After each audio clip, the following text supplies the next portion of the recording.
The year is 2024. Rain lashed against the tall windows of the Greenwich Village loft, each drop a percussive beat against the low hum of the city. Inside, the air was thick with the scent of esoteric incense and the hushed anticipation of a select few. Dr. Elias Thorne, a man whose presence usually evaporated into the background like a forgotten shadow, stood near a display of antique medical instruments, his gaze fixed on his wife. Serafina, a name whispered with reverence and a touch of fear in New York's avant-garde art scene, was in her element. Her raven hair, streaked with electric blue, framed a face that could shift from ethereal beauty to unsettling intensity in a single breath. She was the vortex, the gravity well, and Elias, in his tailored but unassuming suit, was merely orbiting. Tonight was one of Serafina's notorious intimate unveilings. A private performance for a hand-picked audience of bohemian artists, jaded critics, and the quietly influential. Their loft, usually a labyrinth of rare artifacts Elias collected and painstakingly restored, had been transformed into a macabre stage. Scattered across various pedestals were strange, almost anatomical sculptures, alongside meticulously preserved antique surgical tools, a bizarre juxtaposition that was pure Serafina. The murmurs hushed as Serafina emerged from behind a velvet curtain, clad in a flowing blood-red gown that seemed to absorb the dim light. Her voice, a low, hypnotic contralto, filled the space. Art, she began, sweeping her hand across the room, is not merely observed, it is felt, it is experienced, it demands a piece of you. Elias watched, his own expression unreadable. He knew this dance. Serafina's art, much like her personality, consumed everything in its orbit. He was merely the quiet, overlooked artisan who funded her extravagant visions, mixing potent tinctures for the city's elite behind the closed doors of his small, nondescript workshop. Rather than for dentists, as he once did, his large, watchful eyes, magnified by thick-rimmed glasses, missed nothing, yet betrayed nothing. Among the captivated audience were Cassandra Vance, a sharp-witted investigative journalist for an online cultural magazine, and Serafina's former mentee. Cassandra sat forward, her pen poised over a small notebook, a slight frown creasing her brow. She adored Serafina's work, but tonight something felt off. Next to her, Marcus Thorne, no relation though they shared a surname and a clandestine business arrangement. A cynical art dealer known for bankrolling controversial projects sipped his whiskey, a glint of predatory interest in his eyes. He saw not just art, but opportunity.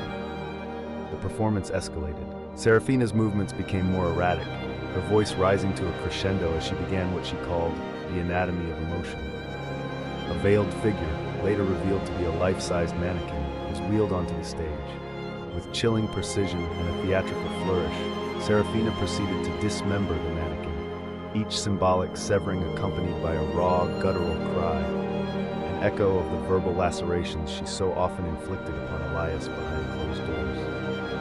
The audience gasped, some recoiled, others leaned in, utterly transfixed. It was disturbing, mesmerizing, and utterly Serafina. As the final act concluded, a profound silence descended, broken only by the rhythmic drumming of rain. Then Serafina turned, her eyes, usually fixated on her audience, bore into Elias. She dropped her stage persona, her voice venomous, devoid of theatricality. Some art, she stated, her words dripping with contempt, is born from the festering wound of what you could have been. And some artists, some men, are nothing more than a testament to their own spectacular failures. The air crackled. The guests shifted uncomfortably, recognizing the raw, personal attack. Elias simply absorbed it, his face a carefully constructed mask of practiced indifference, a silent testament to years of enduring public humiliations. Later, as the last of the awed guests had departed, leaving behind the lingering scent of incense and unspoken tension, the storm outside raged. Elias began to quietly tidy the remnants of the performance, a mundane task in stark contrast to the evening's theatrics. Serafina, her blood-red gown discarded, now paced their living room in a silk robe, a half-empty bottle of expensive champagne clutched in her hand. Her earlier performance was just a prelude to her real one-on-one show with Elias. "You think I don't see it, Elias?" she hissed, her voice a low growl. "That little flicker of contempt in your eyes when I dare to command attention? You, the little man who mixes potions in a dusty back room, while I am the one who breathes life into this dead world." Elias sighed, a sound that seemed to carry the weight of a decade of suppressed fury. "Belle," he began, using her birth name, a quiet rebellion in itself. "It was a remarkable performance. Your genius is undeniable. Must we always descend into this?" Her eyes narrowed, dark and dangerous. "Don't you dare patronize me. You know what I hold over you, Elias. That little secret from your past, the one with the experiments? I can expose you. I can strip away that pathetic veneer of respectability you cling to. I can make you a pariah, a scandal you couldn't possibly recover from." Her words hung in the air, a chilling threat. Elias paused, a faint, almost imperceptible twitch at the corner of his mouth. He walked over to a dark, ornate liquor cabinet, its polished surface reflecting the faint glow of the city lights. He pulled out a crystal decanter filled with an amber-colored liquid, a custom-blended potent concoction he often offered his wife. "Perhaps," he said, his voice unusually calm, "a nightcap would soothe your artistic sensibilities." He poured 2 generous glasses, the liquor swirling like liquid fire. He extended one to Serafina, her eyes still blazing with a mix of fury and something else. A fleeting exhaustion, perhaps, stared at the glass. For a moment she hesitated, then snatched it from his hand. The air in the loft was thick with unspoken threats, the storm outside mirroring the tempest brewing within. The chilling sense of inevitability settled over the room like a shroud. Days later, the vibrant, often chaotic pulse of the New York art scene had a new, unsettling rhythm, a buzzing confusion surrounding Serafina's absence. She was a meteor, after all, and meteors didn't just fizzle out. Her charity, the Obsidian Canvas, a collective for experimental artists that had once been her personal kingdom, felt hollowed out, its usually bustling studios now quiet and echoing with unanswered questions. Serafina, the collective's flamboyant founder and self-proclaimed visionary, had vanished without a trace, leaving a gaping void in her wake. The collective's weekly meeting, typically a raucous affair of creative clashes and philosophical debates, was held in a subdued silence. Serafina, who was supposed to chair it, was conspicuously absent. Whispers circulated like a slow-moving current. Did she finally go too far? One artist mumbled. Another performance? Another scoffed, though the tremor in their voice betrayed a genuine unease. Just as the silence stretched thin, a timid knock echoed through the spacious, industrial chic studio. The door creaked open, revealing Willow, Serafina's young assistant. Willow was a wisp of a girl, a quiet art student with wide, perpetually nervous eyes. She clutched a large, heavy envelope and a small, antique wooden box to her chest, looking frazzled, almost as if she'd run all the way from Elias's Greenwich Village workshop. Her usually neat blonde hair was disheveled, and she seemed to shrink under the collective's collective gaze. I have something from Dr. Thorne," Willow stammered, her voice barely a whisper. She looked like a frightened rabbit caught in headlights. Cassandra Vance, the sharp investigative journalist, was among the first to reach her. "From Elias? What is it, Willow? Where's Serafina?" Cassandra's journalistic instincts were already screaming, a blaring alarm in her gut. Serafina, the ultimate exhibitionist, wouldn't disappear without a dramatic, headline-grabbing farewell. This quiet, almost apologetic exit felt fundamentally wrong. Willow's hands trembled as she handed over the envelope and the box. Dr. Thorne said Serafina, she's embarked on a spiritual retreat in the Amazon. She needs months of solitude for her next evolution. Cassandra snatched the letter, tearing it open. The elegant script inside was Elias's. It echoed Willow's words, detailing Serafina's sudden, urgent need for a profound spiritual immersion, a pilgrimage to the depths of the Amazon rainforest to reconnect with primal energies.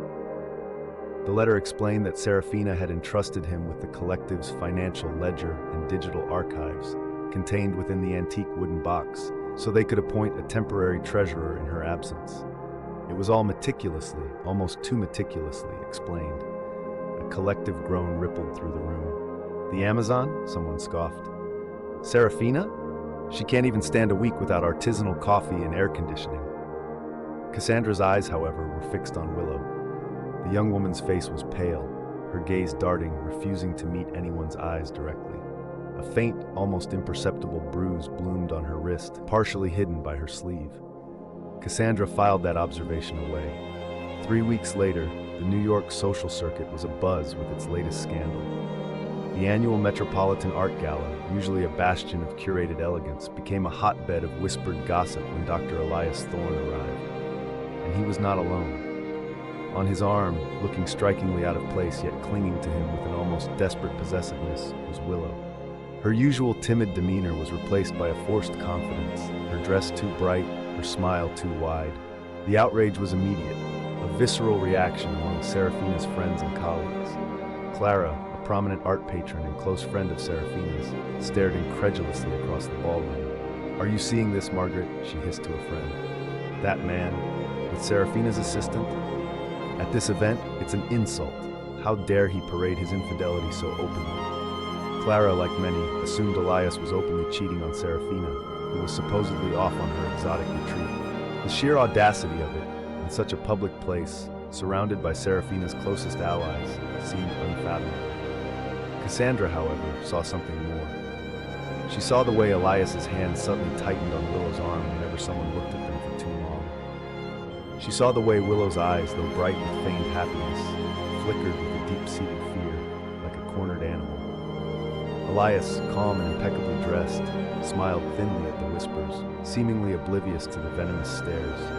But Cassandra, who had made a career out of reading the unspoken, sensed a tremor beneath his composure, and barely contained tension. She approached them, her journalist's smile polite but her eyes like steel. "Dr. Thorne? Willow? What a surprise! So Serafina's Amazonian retreat is that remote then? No phone signal?" Elias's smile didn't falter, but his grip on Willow's arm subtly increased. "Cassandra, always so direct. Serafina is merely pursuing her art.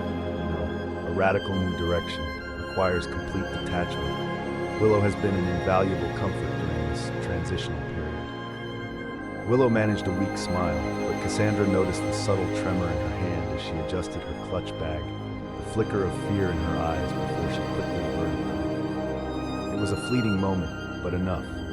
Cassandra's journalistic instincts screamed louder. This wasn't just about infidelity or a scandalous new romance. This was about a truth far more sinister, buried beneath layers of polite lies and desperate performances.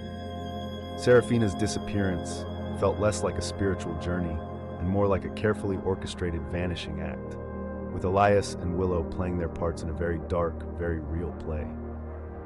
The question wasn't just where Serafina was, but what had truly happened. And Cassandra, with her keen eye and relentless drive, was determined to find out. She knew, with chilling certainty, that the silent exodus was just the beginning. The NYPD's initial assessment of Serafina's disappearance was, predictably, mundane, a domestic dispute. Another volatile artist couple in Greenwich Village, another dramatic self-imposed exile. Detective Miller, a man whose face carried the topography of 20 years on the force, lines etched around weary eyes, wasn't surprised. He'd seen it countless times. His desk was already overflowing with genuine missing persons cases, the kind where the scent of foul play hung heavy in the air. But Cassandra Vance wasn't just another concerned friend. She was a journalist, relentless and shrewd, and she knew Serafina. She knew Serafina wouldn't simply vanish. The letter, Elias's calm demeanor, Willow's terrified glances, it all formed a dissonant chord that grated on Cassandra's instincts. She knew, with a certainty that gnawed at her, that this wasn't just a spouse acting out. For weeks, Cassandra became a phantom in the NYPD precinct, a polite but insistent presence. She made phone calls, sent emails, dropped by with freshly brewed coffee and pointed questions. She highlighted every inconsistency, every odd detail. Serafina's sudden, uncharacteristic silence on social media, the lack of any digital footprint for an Amazonian retreat, the almost too perfect narrative from Elias. She even subtly mentioned the faint bruise she'd noticed on Willow's wrist. Miller, initially dismissive, found himself grudgingly impressed by her tenacity. He'd learned over the years to trust certain gut feelings, and Cassandra's persistent, low-level hum of suspicion was starting to resonate. He finally agreed to a preliminary inquiry, more to placate her than out of genuine conviction. But he told himself it wouldn't hurt to poke around. He knew if he didn't, Cassandra would likely conduct her own unofficial investigation, and a freelance journalist digging into a potential crime scene could get messy. His first official stop was Dr. Elias Thorne's antique restoration workshop. Nestled on a quiet cobblestone street, the The workshop was a sensory overload. The scent of aged wood, chemicals, and something vaguely metallic hung in the air. Antique surgical instruments, glinting ominously under diffused light, lined glass cabinets. Elias, in a pristine white lab coat, greeted Miller with a calm, like almost eager politeness that immediately set the detective's teeth on edge. It was too smooth, too rehearsed. "Detective Miller," Elias began, his voice soft, almost soothing. "I understand why you're here. Serafina's disappearance is regrettable, but I assure you she is merely on a spiritual journey." Miller, a man who preferred straightforward answers, cut to the chase. "Dr. Thorne, Miss Vance has raised some concerns. We just need to dot our I's and cross our T's. Can you walk me through the last time you saw your wife?" Elias recounted the story of Serafina's Amazonian retreat, the letter, the financial ledger. He maintained his composure, but Miller, watching closely, noticed Elias's eyes subtly darting, almost imperceptibly, towards a large, reinforced metal cabinet recessed into the wall behind him. It was an almost unconscious tick, but the detective, a master at observing micro-expressions, didn't miss it. The cabinet looked newer than the surrounding brickwork, a stark contrast to the aged aesthetic of the workshop. "And you have no reason to believe anything untoward happened?" Miller pressed, leaning forward slightly, his gaze unwavering. Elias's smile tightened, just a fraction. "Absolutely not, detective. Serafina is a force of nature, unpredictable, yes, but never in harm's way, to my knowledge." He stumbled slightly over the last few words, a minor crack in his polished facade. "Her art demands a certain detachment from the mundane, from me it seems." Miller kept asking routine questions, observing Elias's every move.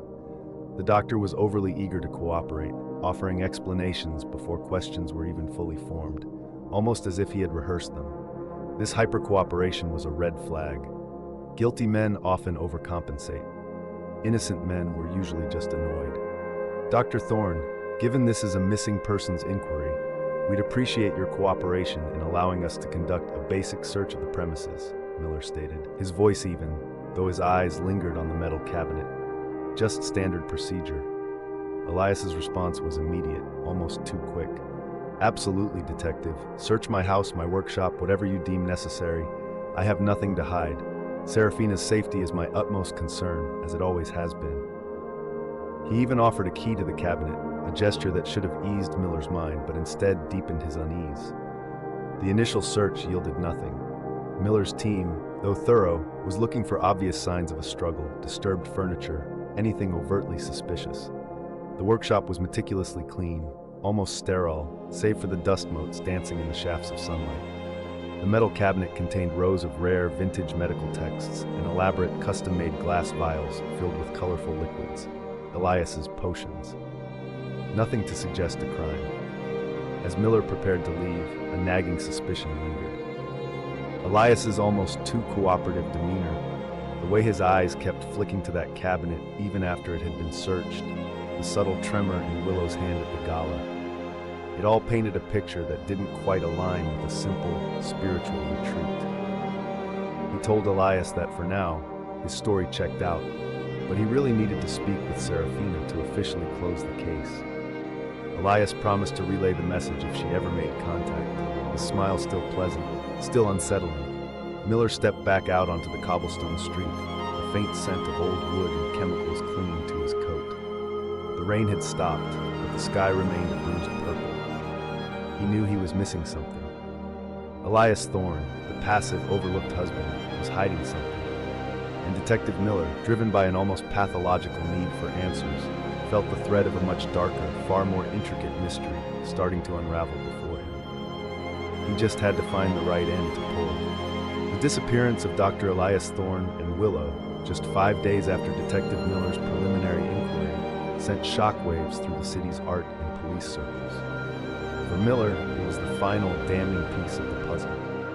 Elias and Willow fleeing confirmed every single one of his gut instincts.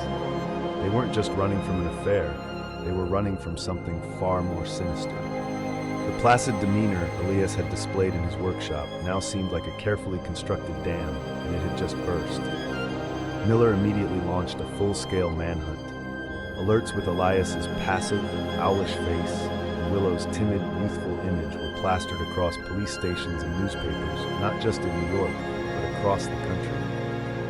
He personally contacted port authorities, putting out a specific watch on all ships bound for international waters, particularly the Caribbean, a common bolt hole for those seeking to vanish. He recalled the original Crippen case, how the doctor had fled by sea a century ago.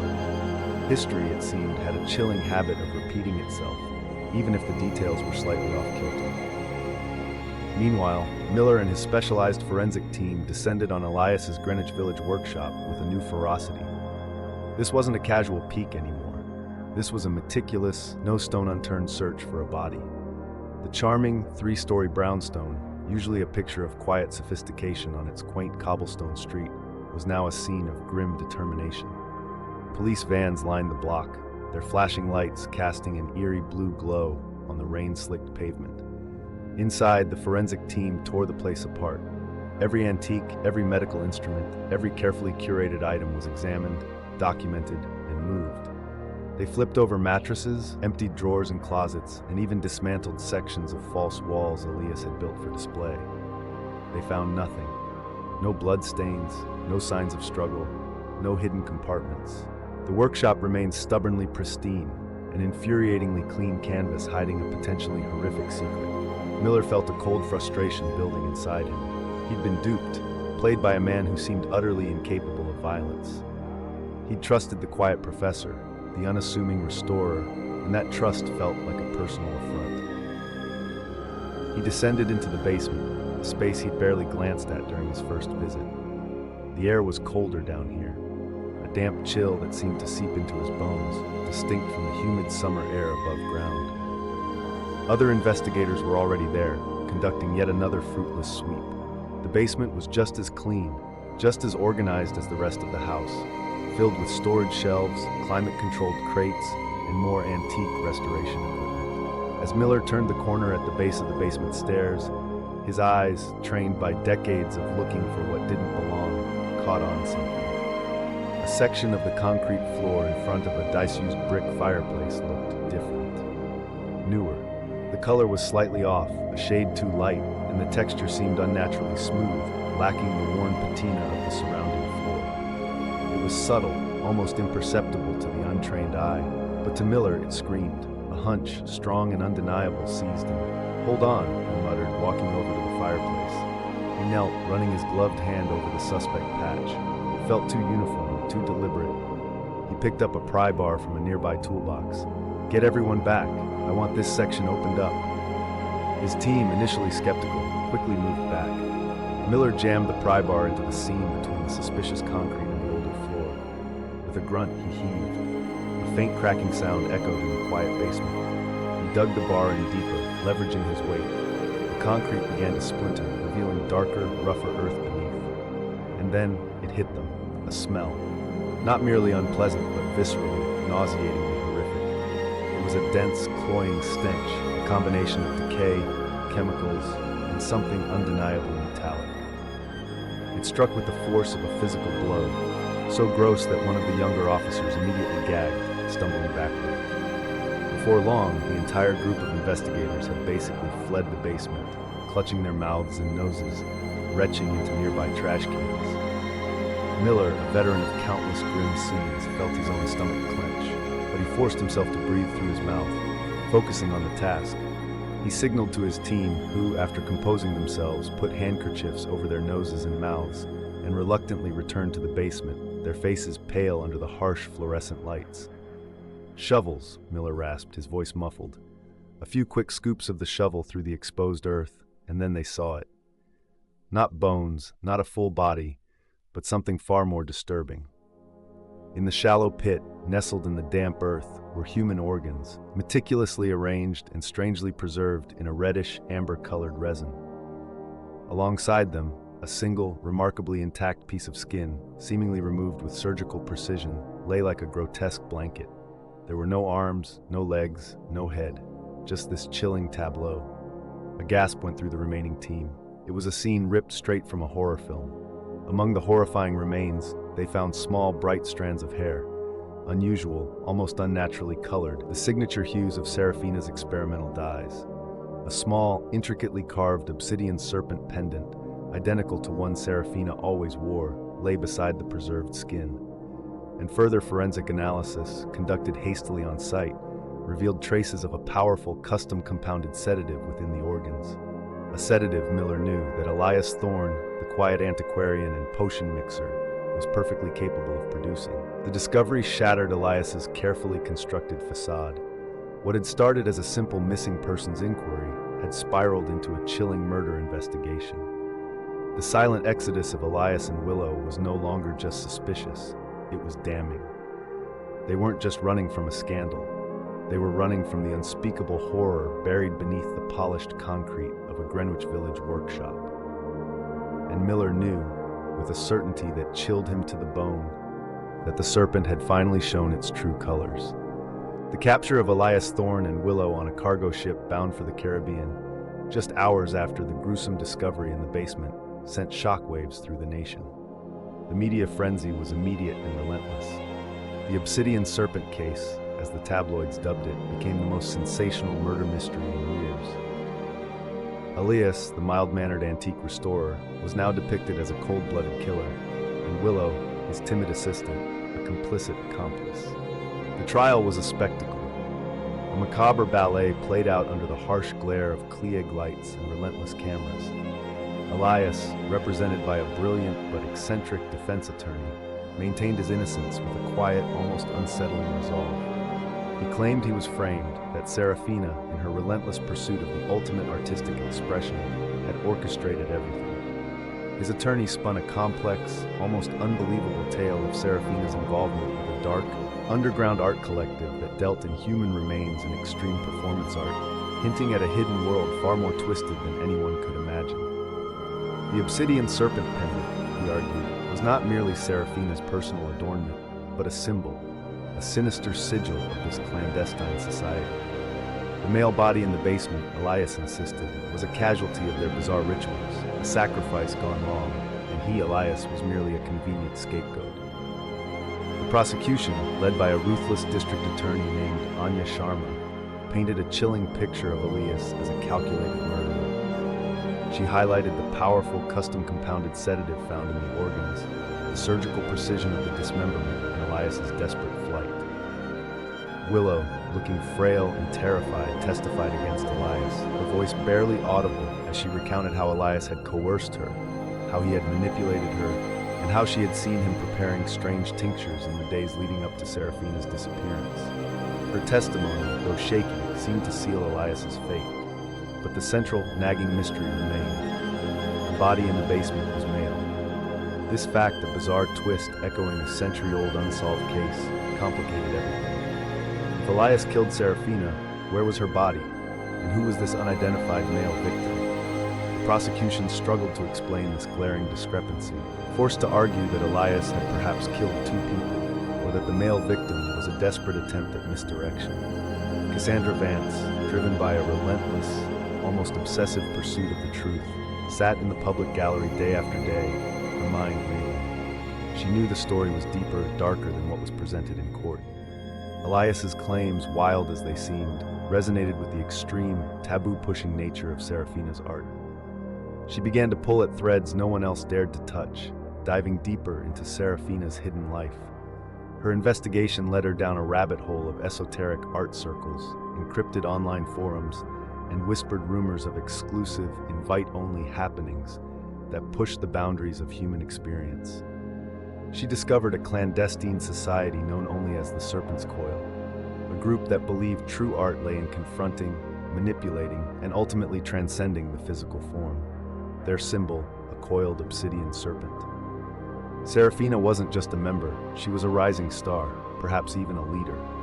One late night, sifting through Serafina's meticulously wiped digital archives, which Elias had conveniently handed over to the collective, hinting at Serafina's transparency, Cassandra found a series of encrypted video files. With the help of a tech-savvy contact, she managed to decrypt them. What she saw chilled her to the bone. The videos documented a series of increasingly disturbing performances. In the last, most horrifying clip, Marcus Thorne, the cynical art dealer who secretly funded Serafina's more outlandish projects, was seen, alive but sedated, participating in what appeared to be a ritualistic unveiling. Serafina, adorned in a ceremonial robe and wearing an identical obsidian serpent pendant, presided over the scene. Her instructions were clear, her voice chillingly calm as she directed others, whose faces were obscured, in what could only be described as a grotesque, artistic dismemberment. Marcus was not a victim of some random cult. He was the final tragic canvas for Serafina's ultimate masterpiece. The revelation hit Cassandra like a physical blow. Serafina hadn't vanished. She had orchestrated Marcus's death, using her knowledge of Elias's unique sedatives and his surgical precision, gleaned from his antique medical instruments and his past experiments, to frame him. The Amazonian retreat letter, Willow's coerced testimony, even Elias's flight, all part of Serafina's meticulously choreographed performance, designed to create the perfect scapegoat. In a dramatic turn, Cassandra presented her findings to Detective Miller and the district attorney. The evidence was irrefutable. The DNA on the male body matched Marcus Thorne. The video evidence, combined with Serafina's known extreme artistic inclinations and the cult's practices, flipped the entire case on its head. The final scene of the trial was chaotic.